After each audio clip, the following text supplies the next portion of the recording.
रानी number 1। साक्षी की शादी हुई तो घर में राज था सास का और उसकी कठपुतली थी जिठानी सोनम। देख सोनम, इस साक्षी को भी घर के कायदे कानून सिखा देना। कैसे कायदे कानून जिठानी जी? मैं खड़ी हूँ ना यहाँ, फिर क्यों पूछ रही है जेठानी से? हैं? नीचा दिखाना चाहती है मुझे? क्यों? क्यों? आपने ही तो अभी जेठानी जी से कहा कि मुझे बता देना, तो मैं उन्हीं से पूछूंगी ना। बताइए ना जेठानी जी, क्या क्या है नियम, कायदे और कानून? सास को समझ में आ जाता है कि साक्षी तेज है और उसे उस पर कमान कसने की जरूरत ज्यादा है। फिर क्या था अगले रोज? अरे साक्षी कहाँ है? मेरे सर पर तेल रख जरा और दम कर मालिश कर दे। मैं कर देती हूँ ना माँ जी, वैसे भी मैं ही तो करती हूँ। अरे नाना, तेरे हाथ देखे हैं कितने कड़े और टाइट है। मैं तो आराम से सुकून से सर पर तेल लगवाना चाहती हूँ। सास का मकसद साफ था, जैसे अंग्रेजों ने किया था, फूट डालो और राज करो। कैसी बात कर रही है सासू माँ, मेरे हाथ कितने कोमल है, देखिए तो। सोनम सीधी थी, वो सास को हाथ दिखाने लग जाती है। तभी साक्षी आती है।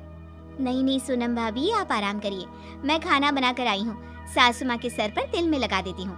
वैसे भी सासू माँ कोई झूठी औरत तो है नहीं जो झूठ बोलेंगी। अरे आज के बाद सासू माँ आपसे कभी तेल नहीं लगवाएंगी, लिख कर ले लीजिए। क्यों सासू माँ? सास भी शानी बनने के चक्कर में हाँ कर देती है। अरे जरूरत ही क्या है? अरे जब ऐसी परी जैसी बहू आ गई है तो ऐसी खड़ूस के हाथ को क्यों मैं अपने सर पर हाथ रखने दूं? सोनम परेशान तो होती है, लेकिन फिर मन में सोचती है बात तो ठीक है, मैंने बहुत काम कर लिया, अब मैं आराम करती हूँ।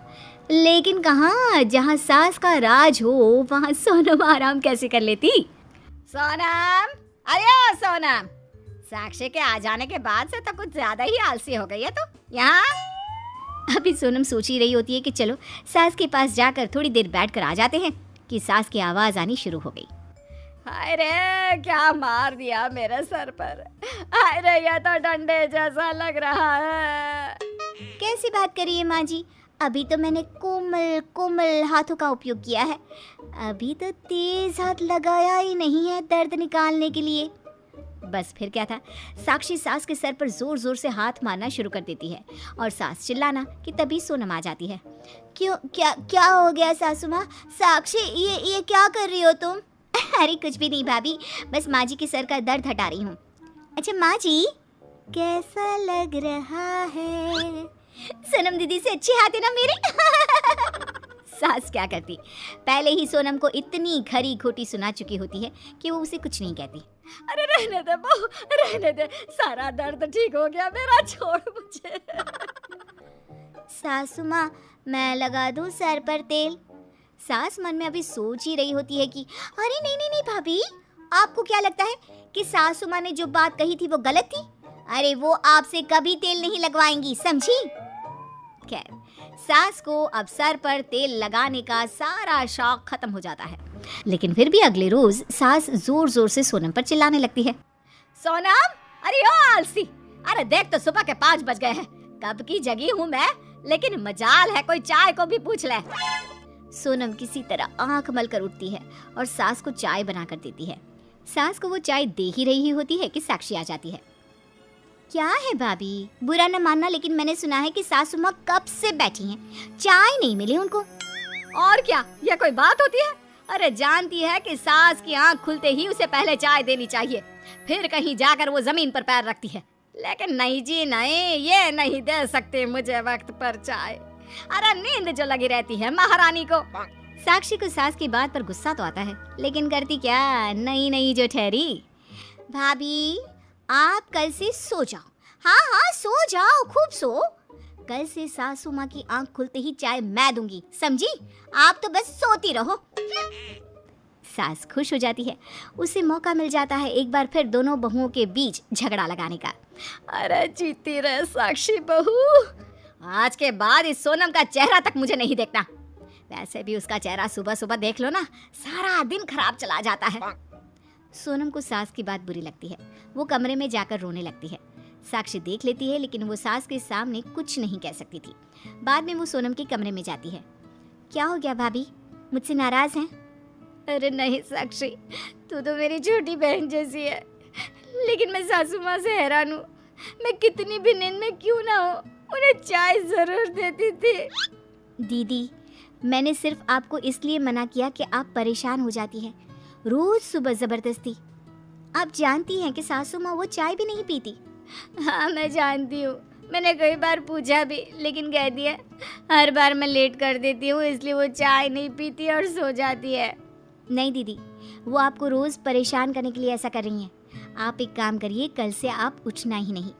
अगले रोज़ रात के 3 बजे साक्षी सास के कमरे में चाय लेकर चली जाती है। सासू माँ, सासू माँ।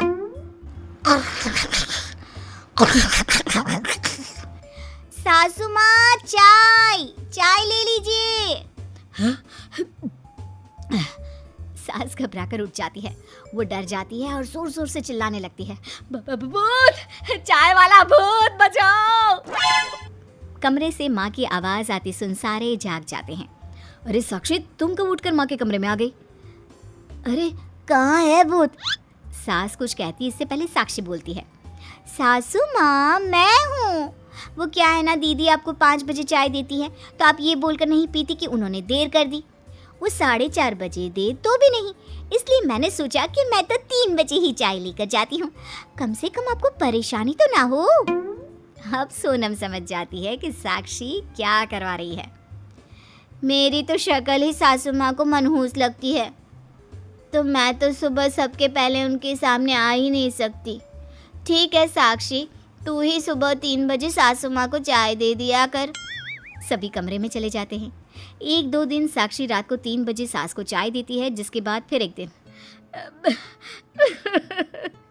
रहने दो बहू, मैं समझ गई, तू सोनम का साथ दे रही है ना। माना मैंने बहुत परेशान किया उसे, लेकिन तूने मेरी आंखें खोल दी है अब।